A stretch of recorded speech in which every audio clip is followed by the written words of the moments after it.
Oke, baik, kita mulai perkuliahan kita. Sebelumnya, Assalamualaikum warahmatullahi wabarakatuh. Selamat pagi, mungkin ada yang selamat sore kalian semua. Terima kasih atas semangat kalian ya. Masih semangat untuk belajar matematika bisnis, walaupun saya menerangkannya secara online. Nah, kemudian saya juga berterima kasih kepada rekan saya. Di sini ada Mas Alim ya, Mas Alim yang setia menemani kalian belajar terkait dengan matematika bisnis. Silahkan kalian diskusi dengan beliau atau langsung tanyakan berbagai kesulitan ke saya dengan menggunakan WhatsApp. Boleh, seperti itu. Nah, kali ini kita akan membahas mengenai fungsi, jenis-jenis fungsi, operasi fungsi, dan praktik Excel jumlah karakter tertentu. Nah, ini ada memang beberapa materi yang saya sampaikan, ada 4 berarti ya. Oke, sebelum saya beranjak cukup jauh terhadap materinya, saya akan menyampaikan satu quotes dari Albert Einstein ya, yang kalian bisa baca.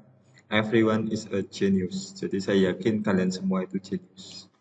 But if you judge a fish on its ability to climb a tree, it will live its whole life believing that it is stupid. Jadi jika kamu menjudge seekor ikan dengan kemampuannya untuk menaiki pohon, jadi meminta ikan untuk menaiki pohon, maka ikan itu akan hidup dalam kehidupannya, dalam keyakinannya, dia berkeyakinan bahwa dia itu butuh. Kenapa? Berkeyakinan kalau ikan itu merasa dirinya butuh, karena dia diminta untuk menjudge kalau dia bisa naik, harus bisa naik pohon, padahal dia nggak punya kemampuan itu. Nah, itu korelasinya seperti kalian.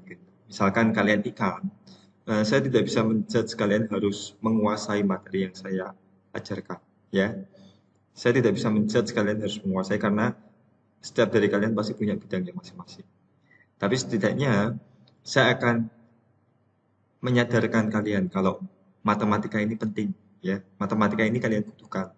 Untuk apa? Untuk ketika kalian nanti lulus dan kalian punya ilmu digital bisnis ya, lulus dari S1 digital bisnis, maka ketika kalian menghadapi persoalan yang berhubungan dengan matematika, setidaknya kalian pernah tahu. Dan saya pun yakin kalian masuk di sini itu bukan karena salah jurusan. Seperti itu ya, bukan karena salah jurusan. Tentunya semua orang juga tahu kalau bisnis itu kaitannya dengan matematika. Oke. Nah, sekarang kita masuk ke definisi fungsi. Definisi fungsi. Fungsi merupakan aturan yang memasangkan satu atau beberapa bilangan dengan satu pasangan. Jadi, fungsi itu memasangkan ini. Misalkan ini, satu bilangan dengan pasangannya siapa? Pasangannya satu. Nah, bilangan kedua dengan pasangannya. Bilangan ketiga dengan pasangannya. 9. Nah, bilangan yang akan dipasangkan disebut sebagai domain atau DF. Nah, ini domain fungsi. Nah, kemudian hasil pasangannya disebut range. Ini hasil pasangannya. Nah, semua yang ada di domain itu harus punya pasangan. Harus punya pasangan. Nah, nama lain fungsi itu sebagai alat yang memasukkan suatu bilangan. Ini ya, bilangan dimasukkan, bilangan X dimasukkan. Nah, itu akan diproses oleh suatu fungsi F dan menghasilkan apa? Bilangan lain, yaitu Y. Seringkali tulisnya Y atau Fx. Nah, fungsi juga dapat dikatakan sebagai alat untuk mengubah, mentransformasikan berarti mengubah bilangan X menjadi Y. Jadi, X menjadi Y. Itu berarti diproses oleh apa? Fungsi. Kalau beras diubah menjadi nasi, berarti fungsinya itu apa? Ya memproses. Ya rice cookernya. Kan kayak gitu ya. Itu dalam kehidupan sehari-hari. Nah, kenapa kita harus berbicara tentang fungsi? Karena fenomena yang akan kita amati itu nanti akan kita gambarkan dalam bentuk fungsi, kemudian kita analisis. Mungkin saya akan sedikit memberikan contoh di sini. Ini saya memberikan contoh hasil penjualan, misalkan penjualan makanan ya, dalam 1 bulan. Dalam 1 bulan. Di sini setiap hari itu dicatat. Oh, ada 3 penjualan, 5 penjualan, 10 penjualan, 8 penjualan, 10 penjualan, dan seterusnya. Kemudian saya coba untuk menghitung nilai kumulatifnya. Pertama 3, kemudian habis itu kan 3 tambah 5 jadinya 8. Habis itu 3 tambah 5 tambah 10 jadinya 18, dan seterusnya. Nah, pasti akan membentuk seperti ini. Setelah itu saya coba blok. Ya, blok, kemudian insert, kemudian saya buat dalam bentuk garis, diagram garis. Nah, seperti ini.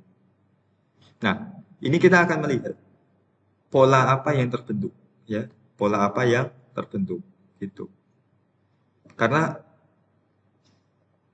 berdasarkan teori ya, apalagi disampaikan oleh Galileo, itu pernah menyatakan bahwa dunia ini itu disusun berdasarkan pola-polanya. Nah, pola-pola itu mudah tergambar dengan bahasa matematika. Ini ya, ini ada pola hasil penjualan kumulatif.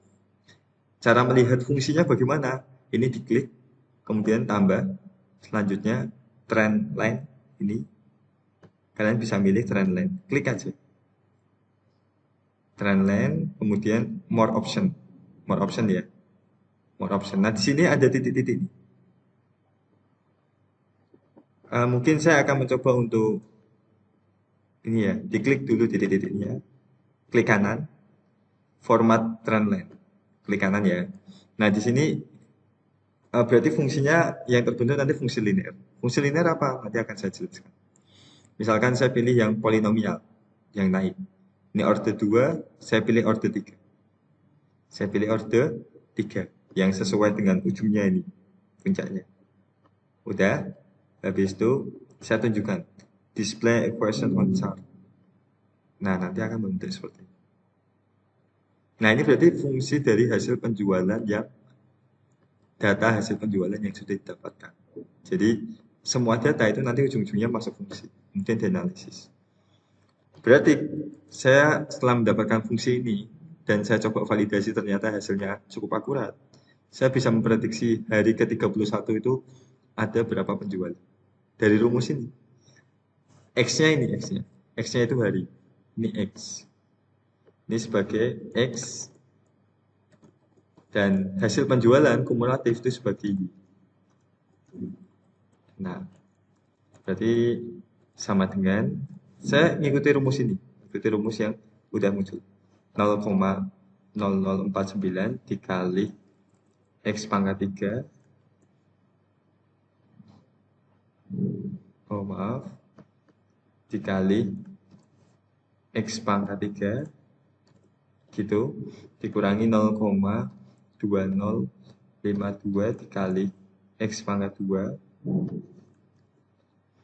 ditambah 7,9442 dikali X dikurangi 4,2329. Nah, berarti nanti di tanggal di hari ke-31 kemungkinan akan ada penjualan 190,81. Berarti misalkan saya buat 191 gitu ya. Berarti tanggal 31 ada berapa penjualan? Cukup dari hasil mana? 191 kurangi atasnya. Berarti ada penjualan sekitar 12 makanan. Nah, ini merupakan forecasting ya. Nanti dicek lagi apakah benar, kalau enggak dievaluasi lagi modelnya. Sampai akhirnya model itu bisa memprediksi dengan setidaknya 75% ketepatannya. Nah, inilah untuk analisis-analisis, dan ini sangat bermanfaat untuk bisnis yang sangat besar. Oke, kita kembali ke fungsi. Jadi kenapa kita belajar fungsi? Karena kita pengen melihat fenomena. Nah, domain fungsi merupakan bilangan-bilangan yang bisa diproses oleh fungsi. Ya, jika fungsi f(x) sama dengan x plus 3, maka semua bilangan dapat diproses oleh fungsi f(x). Sehingga ini domainnya, semua bilangan real. Kenapa? Karena semuanya bisa masuk, semua bilangan, semua angka real. Tapi kalau gx sama dengan akar x, nah ini gx sama dengan akar x, itu domainnya terbatas. Saya kembali ke Excel. Di sini mungkin gx sama dengan akar, kalau akar nulisnya kayak gini ya, akar X. Gx sama dengan akar X. Oke, ini X-nya. X itu kan suatu bilangan. Jadi, boleh saya milih main 2, kemudian saya tambahkan main 1,5, 0, main 1, 0, kemudian 1,5, 1, nah ini, sampai 2 aja. Kemudian saya tuliskan rumus. Akar main 2, apakah ada hasilnya? Enggak ada. Yang ada apa? 0, 0,5, 1,5, 2. Nah, di sini, berarti di sini itu menunjukkan kalau apa? Di sini menunjukkan jika akar itu copy paste nggak bisa. Oke, jadi kalau akar itu domainnya X lebih dari atau sama dengan 0. Ini ya, domainnya X lebih dari atau sama dengan menggunakan Excel ini. Kalau kurang dari 0 itu nggak ada hasilnya. Excel nggak akan bisa memberikan hasil. Nah, begitu pula HX sama dengan 1/X. Itu tidak akan diproses jika X-nya itu sama dengan 0. Karena penyebut 0 itu nggak ada di pecahan di fungsi rasional. Jadi ini misalkan fungsi HX. HX sama dengan 1/X. Nah, ini domain H. Domain H ini anggotanya nggak mungkin ada 0. Ya 1, ya 2, atau main 3 bisa. Kalau 1 berarti pasangannya apa nih? Kalau 1 berarti pasangannya, kalau 1 itu berarti dia dipasangkan dengan 1. Kalau 2 berarti jadi setengah. Kalau main 3 jadi main 1/3. Kalau 0 Pak, nggak mungkin ada. Karena fungsi HX sama dengan 1/X itu 0 bukan domainnya. Ya kan? Mengapa domain setiap fungsi bisa berbeda-beda? Kenapa? Karena setiap fungsi punya sifat masing-masing. Kalian juga bisa ngecek di Wolfram Alpha ya. Wolfram Alpha itu akan memberikan langsung. Misalkan tadi Gx sama dengan akar dari X. Nah, itu akan langsung memberikan informasi domainnya. X anggota bilangan real dan X lebih dari atau sama dengan X lebih dari atau sama dengan 0. Kalau HX bagaimana? HX sama dengan 1/X. Berarti di sini X semua bilangan real dan X tidak boleh 0. Tidak boleh 0. Jadi sesuai dengan informasi ini. HX itu domainnya nggak mungkin 0. Oke. Nah itu terkait fungsi. Jadi silahkan kalian pahami ya. Selanjutnya kita akan belajar mengenai jenis-jenis fungsi.